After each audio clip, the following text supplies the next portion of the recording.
Hello, everyone. My name is Cody Hall, the host of The Faces, Entrepreneurs Are People, and the founder and CEO of Telehelping, a virtual staffing organization. I'm really excited today that I have Lachlan Hughes here today as my guest. Lachlan, I appreciate you joining me. Cody, thank you very much. Lachlan, I know we were already chatting. I had to go ahead and jump on here and make sure we hit the record button. We didn't want to have too many sage conversations, but I wanted to, as I work in the outsourcing business, which is having someone else do it for you. There's no better person to introduce yourself than Lachlan himself. So please tell us who we're talking with today. Great, thank you.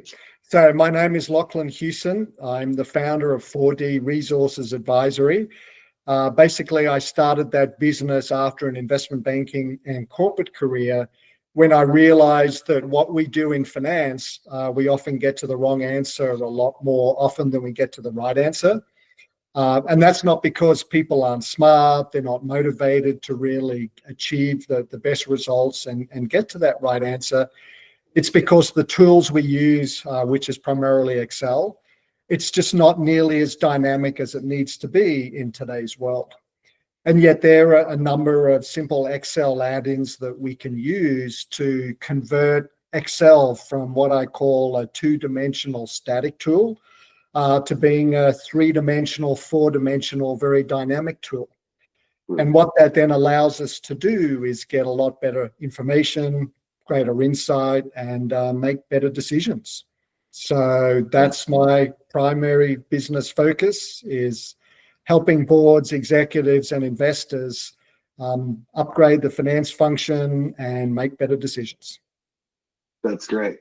I've been in the startup game for a while, and I think when I kicked off my relationship with a former healthcare company, they had one of my favorite terms in the world, which is an Excel empire, right? They run everything. We're talking 20,000 patients, right, on a shared Excel file. And they had about 30 people accessing the same. There were people deleting columns and everything. They had no controls, no edit history. It was a nightmare. So I always get a little twitch in my neck when someone says Excel. But I think working for that company made me far more of a systems-based person. Like I love my tableaus, right? I like my business intelligence tools now. It's sometimes it's hard to beat Excel. As a standalone tool, it's pretty amazing. But think about this, right? Excel is a 30-year-old tool. We're still using a 30-year-old tool to make trillions of dollars of decisions. And so every time I think about that, and then I think about, would I use a 30-year-old technology in my phone? Probably not. Would I use a 30-year-old technology in my car or a plane or anything else these days? No. And yet it's so ingrained in the business world, it's such a critical part that I feel somewhere we try to mimic what it does, but we're still hamstrung by the fact that it's one input per cell for one output, yet the world is incredibly dynamic. And so how do we get Excel to be a lot more of a help than, as you said, a real hindrance to making better decisions? And it's so binary in the sense is like, wow, the world is so complicated, but Excel being so simple is how we organize it. The Marine inside me, as soon as you said it's a 30-year-old tool that we're still using, it made me go back to the B-52 bomber, right? This huge, heavy bomber that the Air Force still uses. That thing has been bombing communism out of the world since the 1950s. I think I saw a post the other day, an article saying that they were going to upgrade it so that its lifespan could go on past 2050. And I thought to myself, how crazy would it be if this plane was still flying 100 years after its initial flight? And so it's just, some things are just made to last. Exactly, right. And I think that's the amazing thing about Excel as the tool and its overall functionality. It does so much of what we need day to day. But you were talking about upgrades to the B-52. There are upgrades to Excel. And whether that's Crystal Ball by Oracle, whether that's At Risk by Lumivero, and some other simple Excel add-ins, we can convert Excel very simply from having one input per cell and hence one output to actually almost be a big data management tool, where now we have distributions and ranges of values per cell. And so it allows us to just make the whole modeling process so much more dynamic. We get to incorporate all of the modern data without having to make decisions around, well, which data point do I use? What's my upside? What's my downside? And letting our cognitive biases get in the way of that. And it's a really simple, elegant solution to fundamentally upgrading this most basic yet critical of financial tools. Yeah, hey, listen, Google Sheets still hasn't been able to master the perfection of just Microsoft Excel. And I use Google Sheets because we're a Google-based organization. And I sit there all the time like, man, I just wish I could export this to Excel. And so sometimes I do it.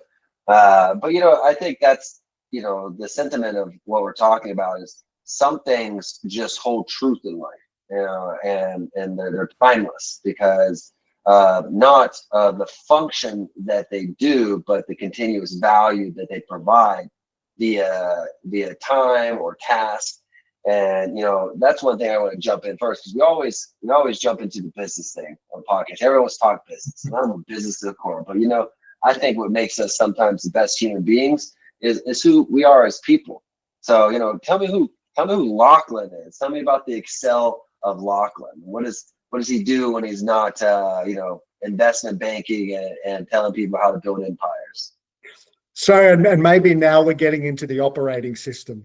And so Excel is a really great framework, but fundamentally it's the operating system that drives the integrity of whatever we're building. Mm-hmm. So, I was born in Australia, grew up in half a dozen remote mining towns. My father was a mining engineer. So I grew up very early with a fascination with the broad resources business, whether that was mining, whether that's oil and gas. And it's really been that interest that I've followed my whole life professionally, into investment banking, into the corporate world. But the other part of what I really enjoyed about growing up was working with horses. Wherever we lived, it always seemed as though there are a number of cattle stations around, primarily. And that connection to horses as a young child was equally important in terms of my operating system and how that has evolved. And so a large part of how I see the world is trying to, ensure that vitality I saw as a child, that sense of adventure and the dynamic nature of what it was to be around a horse, that feeling, that's sort of been, if you like, the primary catalyst for career choices, pastime choices, relationship choices. It's sort of been really interesting how something we experience or connect with as a young person, if we let it, can really blossom and evolve along a number of different paths as we get older. No, I agree. I grew up riding. I used to spend, and I didn't start off because of love of horses. I thought that girls who rode horses were pretty, and there was a girl, of course, right? And I was like, you know what? I think I'm going to volunteer and work my weekends at the horse farm. And so there was a farm nearby that was an organization that people would go and they pay and they ride. And I'm like, hey, I'll work here on the weekends. I'll throw hay, saddle horses and everything. And the great thing about that is I just ended up being able to ride a lot. Sometimes they'd have big groups and they'd need more guides, and I just started riding more and more. And I enjoyed it. And then, when I lived in Mexico and I first moved down there, because I owned a call center company, which I evolved into telehelping. So telehelping wasn't the principal name of the organization. It was the rebrand. And so when I moved down there, I realized that there's still a good majority of the world in Mexico that uses horses as a means of travel. I'd go to local bars in the pueblo, and they would have horses tied out front, and I've seen drunk men fall off their horses, and or I've seen 10-year-olds, 9-year-olds just trotting down the street on dance horses, which are beautiful. And so um, I've always appreciated the world around horses, the discipline, the love, the character that horses have, and I get to go every 2 years to a fox hunt in Germany, in a little town called Saxon, outside of which is from Anglo-Saxon, as us as humans. But I go to a fox hunt every year, and it's one of our clients for telehelping. He invited me 2 years ago, and we do customer support for them. And I'm like, well, you know what? I'm like, Germany's a long way from Mexico, but I guess I'll go. Whatever. I'm like, who gets invited to a fox hunt? Yeah. And now it's like every 2 year I look forward to it, because I go there, and I thought I knew horses, and I thought horses were something. I'm like, yeah, I could reasonably say I know horses. These people, they breed horses. It's horses. Like equestrian is, the son of the businessman. His son rode on the equestrian team at Cambridge. Right? These people are horse people. And I just remember sitting there, look at these horses, and thought they're the prettiest things I've ever seen in my entire life. Like, wow, like that is a horse. And I was talking to the gentleman, and he's like, yeah, it's raining, so we didn't get to bring out our good horses. But I'm like sitting here like, it's like someone looking at a Ferrari, and it's like, oh, yeah, I don't have the new one. It's raining. I don't want to bring that out. And these horses, they had to at least be 18 hands, and they just look like statues, Roman statue horses. And I go back every year, every 2 years now, and it's just the discipline and the lifestyle around that environment and that culture is still amazing. I can see how it could shape somebody. Yeah, no, and I think that's sort of been what's interesting over time, is that, and it was all about a connection. And so I felt that riding would give me that connection, right? And so you're working to use your hands, your seat really well, your legs really well. You're really trying to connect with the motion, the momentum, the energy of the animal itself. But what I subsequently found was that didn't quite give me the connection that I was looking for. And I thought, okay, what else is there? And I thought, okay, I'm going to become a hoof trimmer. Because if I can help them, then maybe that'll facilitate even more of a connection.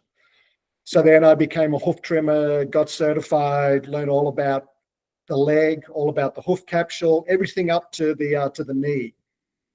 And then after a while, my curiosity got the better of me, and I thought, well, what about what's above the knee?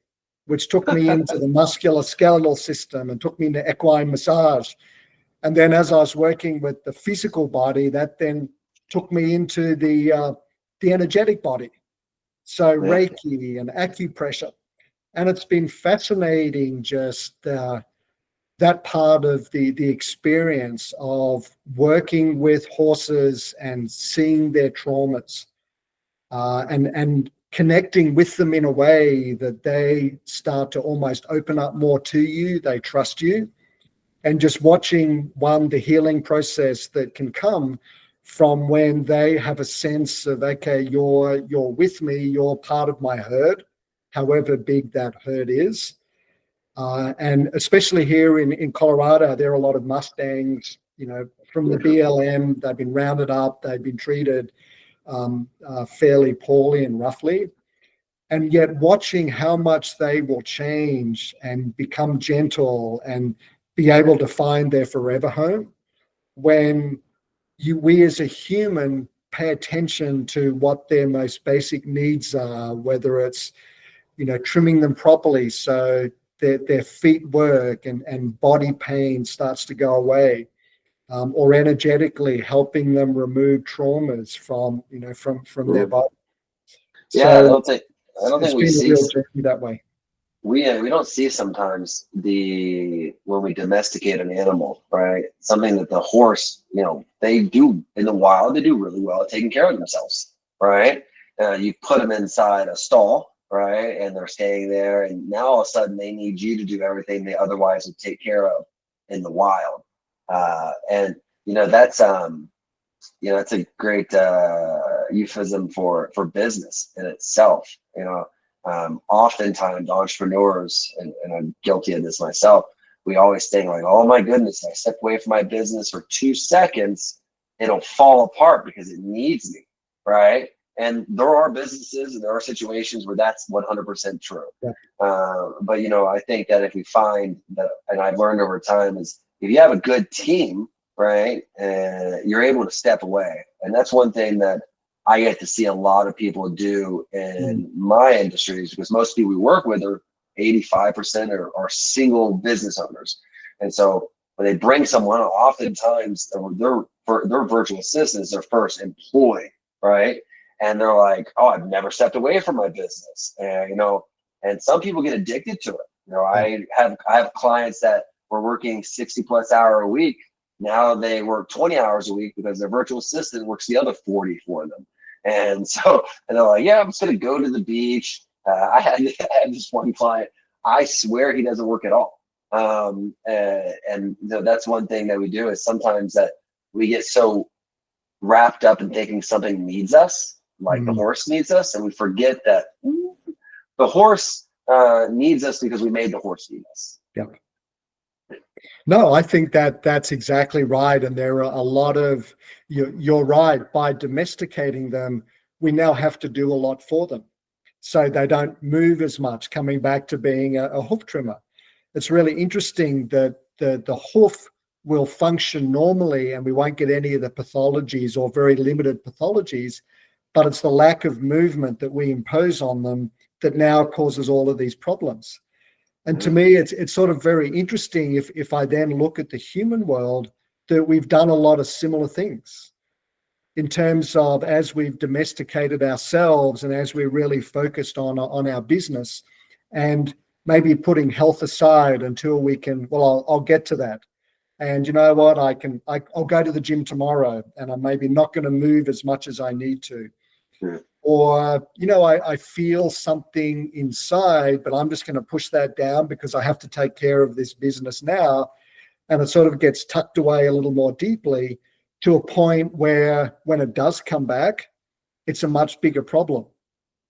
And Correct. so it's been really interesting just seeing energetically, especially, and then emotionally, how where we can live in the moment more as a human, as a business owner, and just trust everything that's going on around us and not necessarily needing to control it all. How well that serves us in the longer term, and how well it sort of serves our equine, our cats and dogs as well. That's such an interesting thing, because I get to see that so up close and personal sometimes, where people want to. We have two reasons I work with people. They either want to grow their business, they don't have time to, or they don't want to work as hard as they are working. Yeah. So they need more time for some reason, right? Either one of those, the fun that I always see is people handing off things. They'll hire somebody and they're like, oh, I'll still do that, or oh, I'll still do this. And then I'll sit down and do their check-in with them. And like, oh, how things go? Like, well, I just don't have much for them to do. And I was like, but we made a really long list of jobs to be done. He's like, yeah, but I don't want to get this away. I'm like, and I think that's the one thing that we struggle as single small practice entrepreneurs. I'm lucky telehelp's we're kind of large at this point. So I actually am the opposite problem now. I don't do a whole lot. Obviously I have time to do podcasts every day now. And so someone's doing something. And so, but the problem that I had in the beginning was, well, I know exactly how I want it to be done, right? And I give it to someone, and then they don't do it the way you want to do it, and then you're like, man, now I have to have conversations with this person about how they're not doing it the way I want to do it. And then my wife reminded me, so sagely as she does sometimes, that no one's ever going to do it the way I want it to. And she's like, I have to find out what the best version of me not doing it looks like. She's like, because I will never be happy. I'm a perfectionist to the upmost level of aggravation. And so, which makes you great for a critic. And I think that's a really interesting part of growing a business is you only have a certain amount of time. And so figuring out in your own mind, what do I need to get right? And really focusing on that and getting that right, because that's what's going to drive momentum. That's the engine that drives everything that you're building, everything that's working around you. And as you said, getting comfortable with, okay, it may not be done the way I want it, but if I give enough direction and motivation to the person who's doing it, then they may even find a better way to do it. And it's trusting Right. the dynamism of the process to, you know, let the momentum and the direction evolve in a way that really takes advantage of all the synchronicity that can come from trust. Yeah. And that's the scariest thing is handing something off to somebody. Um, and I think that's when my wife and I came back to the United States for a while because we're getting ready to have another child. One of the things that we had to both do, her and me, I'm not quite sure who was more difficult for, but we had to hand off her restaurants to a general manager. And while I'm a person of multiple businesses, multiple sources of income, and while the restaurants are by far my lowest producing source of income every month, by far. It is my number one aggravation because when I look at the restaurant, I think about all the decisions. So when you walk through a restaurant, you think about every decision that was made to put that plant there and that pot and the rocks that are in that pot and the color of the walls and everything. And so while it represents a very small investment, it represents such a big headache. And I thought that was the oddest phenomenon. And I'd hand off because I own a small trading firm, and I have monkey traders who will just monkey is a sense of monkey see, monkey do, Mm-hmm. where they'll execute trades and based on a certain mythology, Yep. and they manage more money in their accounts as traders than the entire investment of the restaurant. And I don't give them a second thought process. But that restaurant runs me up the wall. Oh, what do you mean they're doing this? Why would they do that? And it's just like it doesn't even mean anything. But I just get so worked up in it because I think I'm emotionally attached to it. No, right. The EQ part of our life versus the what I call the IQ. Yeah. In some sense, the IQ is a lot easier, especially I think where there's an artistic element to what you're trying to do, and maybe fortunately or unfortunately, the I have less of that reality to deal with, so I can only imagine what it is to have a significant EQ part of a business with different inputs and different emotions and different energetics around how people respond to one thing, let alone the individual parts and how you want it to come together, trying to take all of that into account. Yeah, I think the restaurants that we have it was my first attempt at anything EQ based, because I'm a incredibly number IQ based person, right? Which is an interesting thing because then you try to run the restaurant with an IQ mentality, which it conflicts with all the creatives that you need for a restaurant, like chefs and baristas and things like that.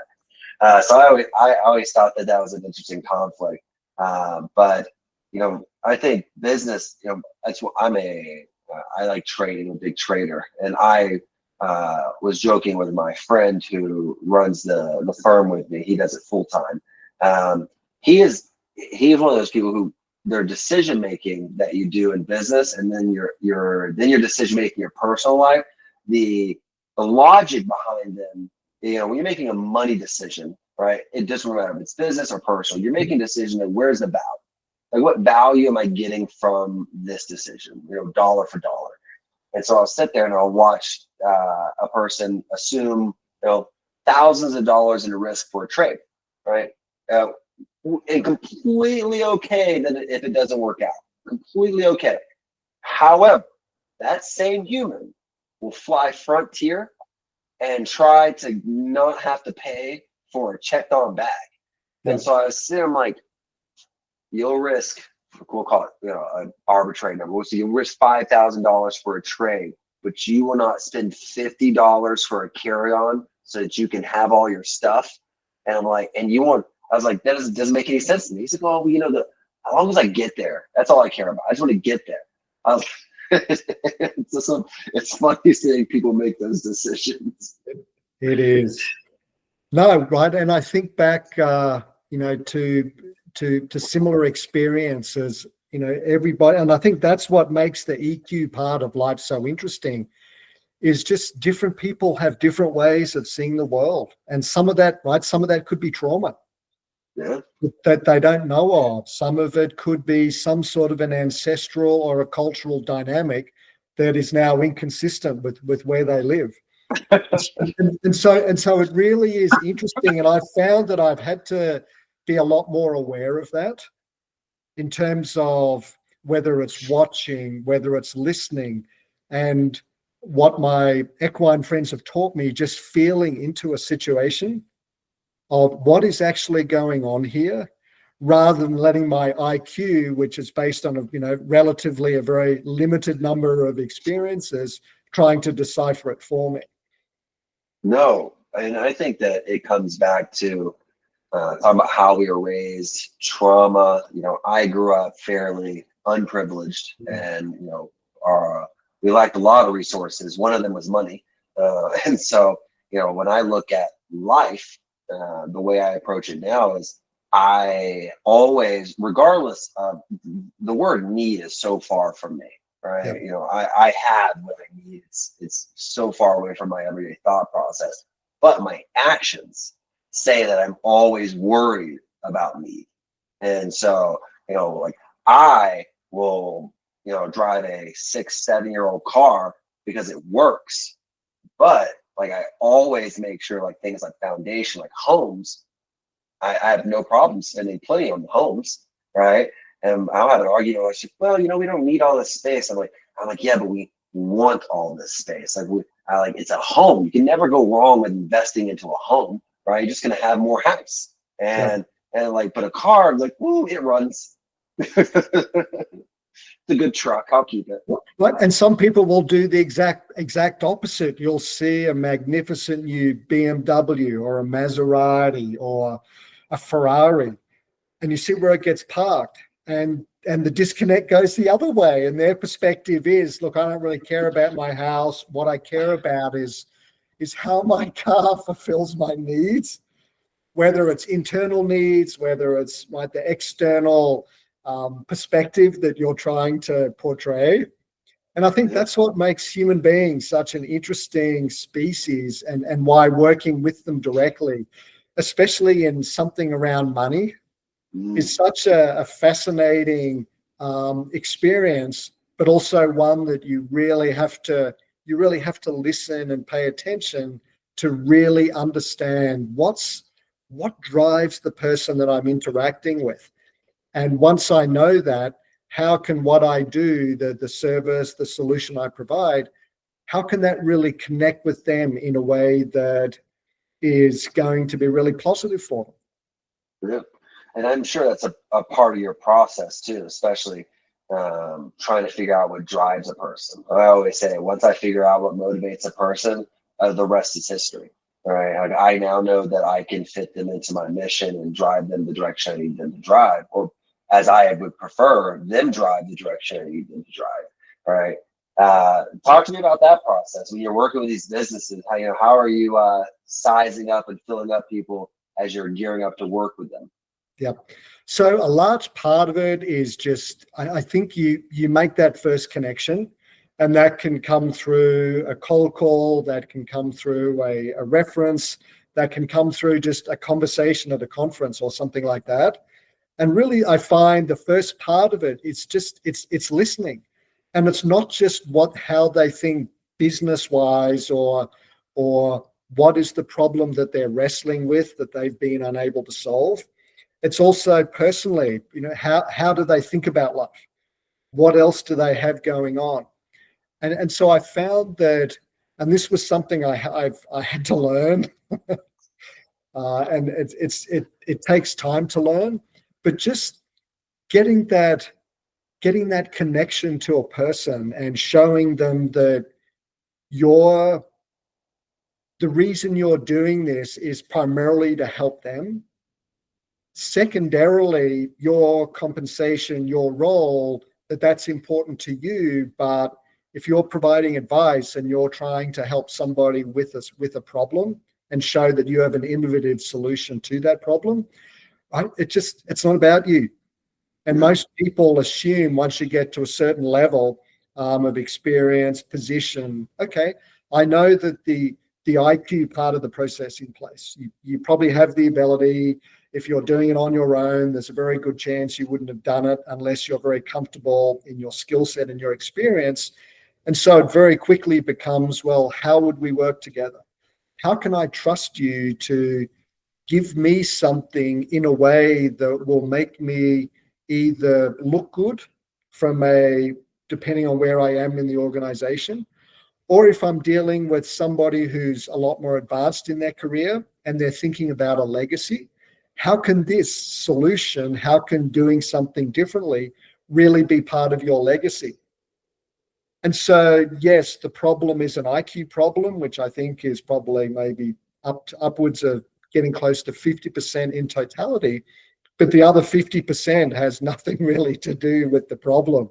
It's how can I trust you?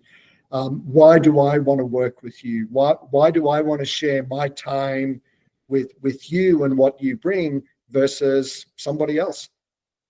That's an interesting perspective, because it made me think about the evolution of the thought process around being a leader. And I used to always think that leaders were the sun, and that as we go through our traveling through the solar system, we have all these planets that just surround themselves around us, and there's our gravity is what drives them. Our heat is what fuels the world. But then I realized that as a leader, you're not the sun, you're one of the planets. And you realize that it's not about being in the center of what's taking place, but it's what you're contributing to the system, right? And just this drive of like, oh, the leader went from being this important person to being a person who identifies the importance in people. And I think that's what they say, if you're a cynic before 40, you know too much. If you're an optimist after 40, you don't know enough. And I think that I'm the cynic before 40, because I feel like I've shut up long enough and watched people to realize you don't need to talk, and you can walk into a conference room, sit in a meeting, and just be quiet and watch people do what they think their job is, and they'll tell you everything they need to know. And I think, and the natural world offers a really great example for that. And it's all to do with the ecosystem. And so nature evolves, the best place to be is in a really healthy ecosystem. And plants and animals in the wild, they have a really good sense of my role in the ecosystem and how do I optimize the ecosystem that I'm part of, because it really is win-win in a sense. And so that's what I've realized when I work for a company or introduce myself or undertake the project that needs being taken care of. You're right. It's the primary aspect is how can I fit into this ecosystem best, whether it's training junior people to use a new technology, whether it's helping them with their framework of how they understand the world, versus working with a CEO or a CFO that has a very different perspective and wants to really figure out, well, what is the solution to this problem? And then how do we present it in a way that people are going to be enthused by it, rather than, well, this is a little new. I'm not quite sure I want to take that risk. And so finding a way to be part of the ecosystem, I've found is the best way to get people to, one, want to work with you, but also it's how you can be the most helpful. It is. It is. I agree. And, this is a great time to, we spent a lot of good time chatting about, the thought process around the development of people and us. And I'd like to start understanding a little bit more about what specifically it is you do with your organization 4D, so that the people listening can understand exactly what it is that you are an expert at. So, as we talked about earlier, I think that my experience has been as the finance function, we often get to the wrong decision more often than we get to the right decision.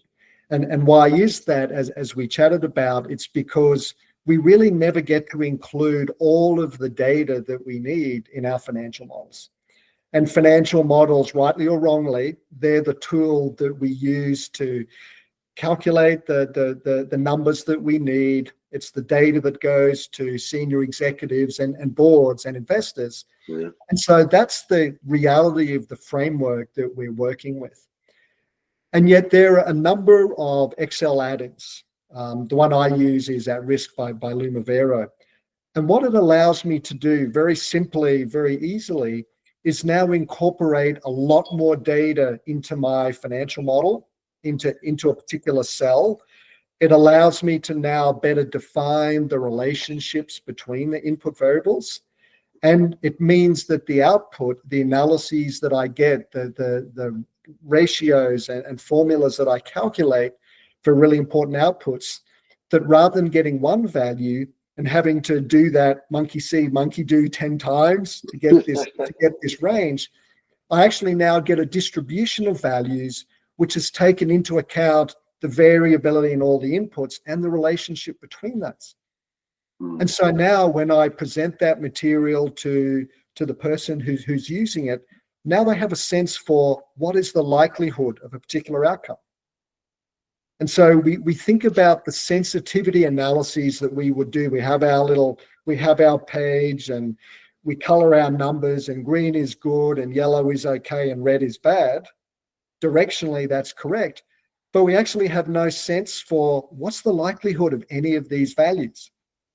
And once we start to be able to have a sense for the likelihood of a value, once we start to be able to see the real world range of what those values are, we can now start to have much more interesting and important conversations around, well, how do we minimize the risk? Now we fully understand the risk. How can we mitigate it? How can we reduce it? Can we? Or do we need to get comfortable with what this is? Or do we look at another path forward because this amount of risk is greater than what we thought it was? And so it introduces a much more critical real world data set in the way that we used to seeing it, but it allows us to now have more detailed conversations around just the whole decision-making process, because now we understand risk and return so much better. I like that. And so, and people don't understand is, I love when people say I'm a data person, but we don't realize that data, it's like a tiramisu, right? It has lots of layers. And so your ideal client, if someone's looking to get your support, Lachlan, how would they come to you? What would be their, what I refer to as the avatar? Who is that avatar that's looking for your services? So my focus has primarily been the broad resources or real asset industries, oil and gas, mining, renewables, steel, heavy industrial, that sort of thing.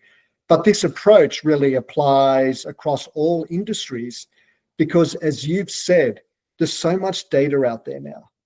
And so the question is, in a big data world, how do we really gain the most insight from that data?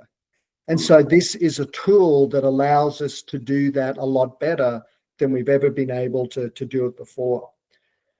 What I found is that for a new approach, a new way of thinking about something that's been done one way for the past 30 years, is there's a certain reticence, there's a certain inertia around getting people to do something new or to think about a new way forward. And so what I found is that where there's a lot riding on the decision.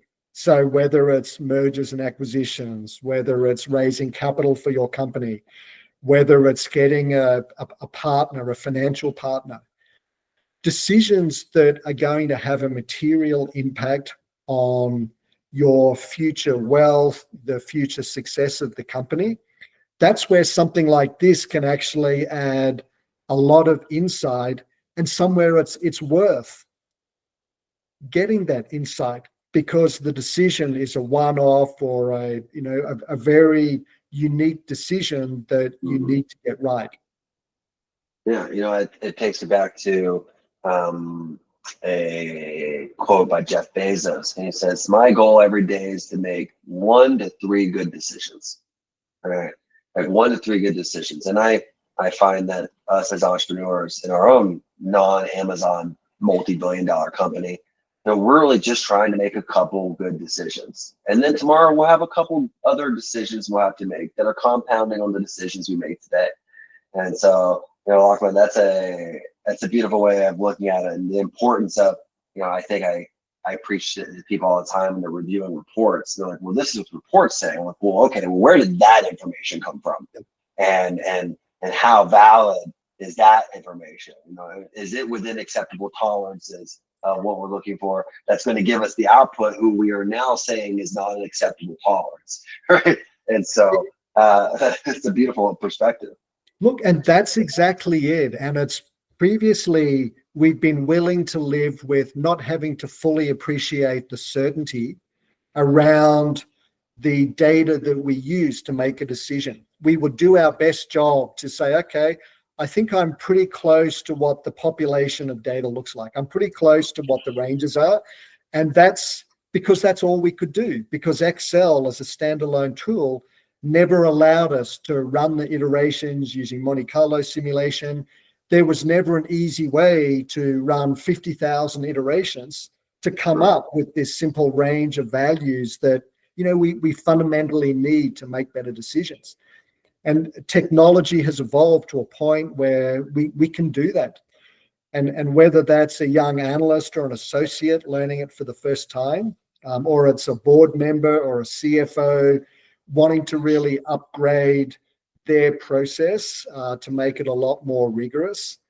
The tools that are out there are so elegant and simple and time-saving and cost-saving that, it feels as though finance could make a really evolutionary leap forward by thinking about things in terms of how confident can I be about this data, and knowing that the tool and the software is out there to now start to get that level of confidence in a way we've never been able to do before. Yeah. And, I think that's, a great way to spin into close, because as decision makers, as professional decision makers, the decisions you're making and your degree of confidence is very important, whether it's trading or making a decision where to fire someone. If you're doing it with bad information, or what you could have what you think is good information and it turn out to be bad information. And I think peeling back the layers is what the new world of technology is giving to us. It's giving us this granularity and this new picture that we're able to pinch in, zoom in a little bit more to say, what's beyond that pixel. So, Lachlan, I appreciate you making so much time today to chat with me. I know that we had this scheduled out for a while, and it absolutely did not disappoint. And so for all you out there viewing, I appreciate you taking the time to listen to the faces. Entrepreneurs are people too. Here we have a man who's far more complex than just the finance world that he lives in. And so, sir, I appreciate you for your time. And we also want to say thank you to the sponsor, the person who pays me to be here, which is me, and Telehelping, which is a virtual staffing organization. We thank you so much for listening, and hope you continue to like and follow us. Thank you so much for your time today, sir. Cody, thank you very much. It was a pleasure, and good luck with your business too. Thank you. I appreciate it. Be well, and Happy New Year. Okay, bye. This video was brought to you by our official sponsor, Telehelping. Need support for your business? Telehelping connects you with top-tier remote staff to help you streamline operations and fuel growth. Go to telehelping.com and get started today.